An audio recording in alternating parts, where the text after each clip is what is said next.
Hi guys, we have an interesting article from the New York Times. This is the Tuesday, May 18th, 2010. This is a very interesting article. In Yiddish, author's papers, potential gold. This is the Yiddish writer Chaim Grade in 1974, 8 years before he died. Some of his manuscripts may have never been published. Here, this is Chaim Grade is a famous writer, a famous Yiddish writer in the Yiddish world. He wrote these books. Chaim Grade, he wrote My Mother's Sabbath Days, a memoir. He also wrote this book, Rabbis and Wives, by Chaim Grade. And he wrote The Well. I happen to have read The Well. It was a very good book. And he wrote other books. He was a very intelligent person, a great writer. Anyway, we'll read from this article here. This is by Joseph Berger. Chaim Grade. Chaim Grade was the other great post-war Yiddish writer, the one few people outside of scholarly circles has ever heard of. And for that, some people blame his widow.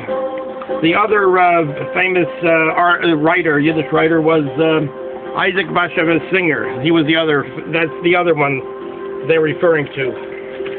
Anyway, for more than 2 decades after his death in 1982, Ina Hecker Grade, pronounced Grada, cantankerously repulsed almost all efforts to translate or publish his works or sift through his papers. But Mrs. Grade died on May 2nd at 85, and now the contents of the Grade's book-cluttered second-floor apartment in the North Bronx may soon be open to scholars and publishers. Because Mrs. Grade died without a will or survivors, the Bronx Public Administrator is charged with overseeing her estate. 4 institutions have been invited to examine her husband's papers and determine their literary and monetary value. Each has been asked to make competitive proposal for how the papers should be preserved or disposed of. So she unfortunately died, his widow, and now they're opening it up to see what to do with all of his papers and all of his books. The 4 are the YIVO Institute for the Jewish Research in Manhattan, the New York Public Library, the National Yiddish Book Center in Amherst, Massachusetts. That's a very famous place where they saved many millions of Yiddish books, and Harvard University through its Yiddish scholar Ruth R. Weiss. Mrs. Grade blocked access to Grade's papers by some of these very institutions, so there is a certain paradox in the idea that they might gain control of his work and possibly unearth a never-published manuscript.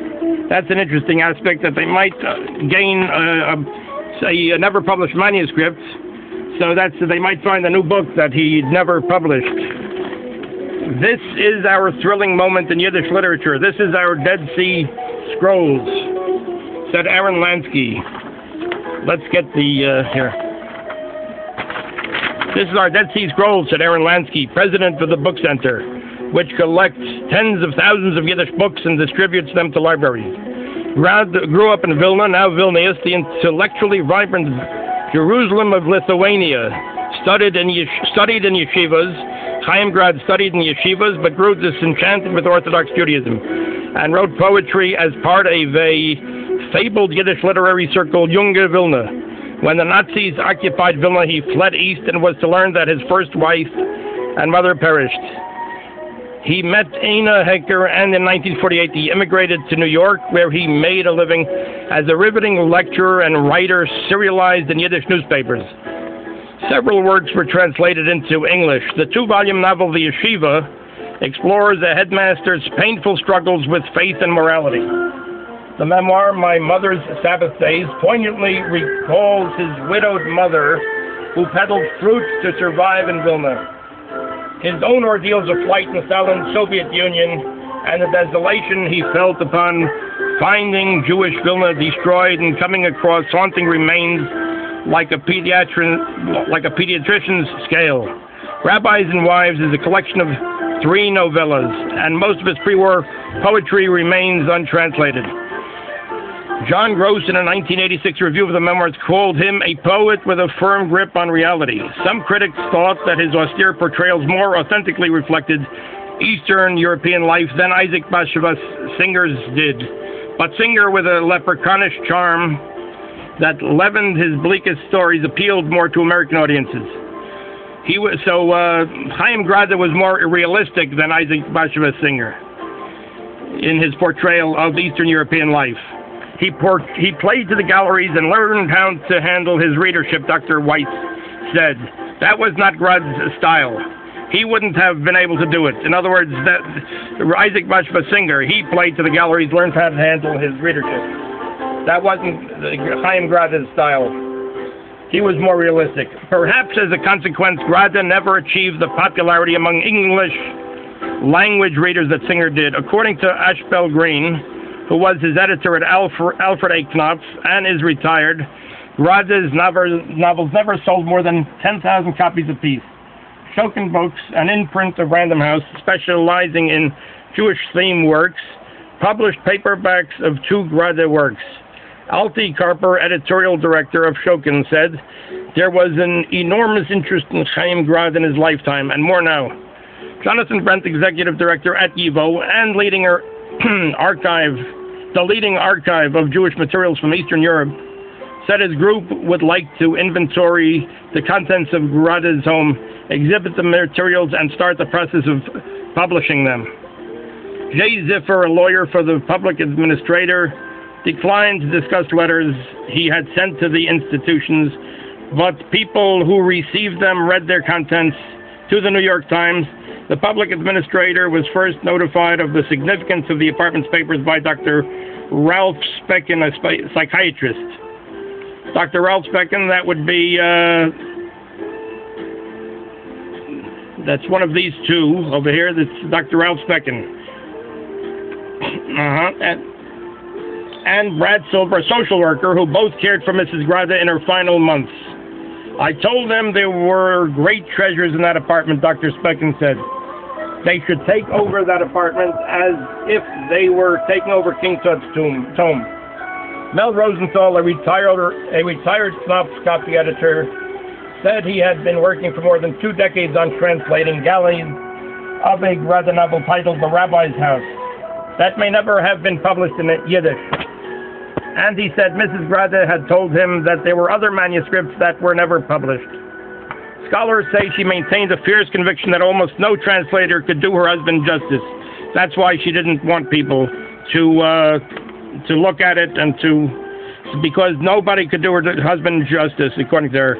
This is all about possession, said the writer Cynthia Ozick, who translated Grade poetry and has written about the resistance of Joseph Conrad's widow to publishing her husband's work. "I and I alone possess this man," quote, "I have this inner knowledge, and it's kind of greed, a kind of hoarding greed." That's what Cynthia Ozick said about the situation as it was. Dr. Alan Nadler, professor of Jewish studies at Drew University, was a student of Grade's in the 1970s and developed a friendship with him. Mrs. Grade was so jealous of his time, of Chaim Grade's time, Dr. Nadler said, that Grade would have to call him on the sly while his wife was out shopping. Although the couple seemed in love, he said, they had a stormy relationship. Other scholars and editors described long-winded, angry messages she left on answering machines after midnight, often including denunciations of Singer. Mr. Rosenthal attributes her profound emotional insecurity to her father's having been a victim of Stalin's purges. Despite all that and the dwindling of the Yiddish press, Dr. Nadler said Grade kept writing. Even when he was having lunch, he was always scribbling. He said he was a prolific writer. He used to say, "I'm always writing, but there's nowhere to publish anymore." Indeed, the Grade's 2-bedroom apartment was cluttered with stacks of books and envelopes filled with papers in addition to herbal medicines. Mr. Silver, executive director of the Bronx Jewish Community Council, and who effectively became Mrs. Grade's caseworker because she cooperated with no one else, said that the apartment was so cluttered that when emergency medical technicians arrived to take her to the hospital in January, they couldn't get a gurney inside and had to carry her into the corridor because they had so many books. Well, we're almost finished. My purpose was to figure out, okay, so anyway, it's a possibility that they might find more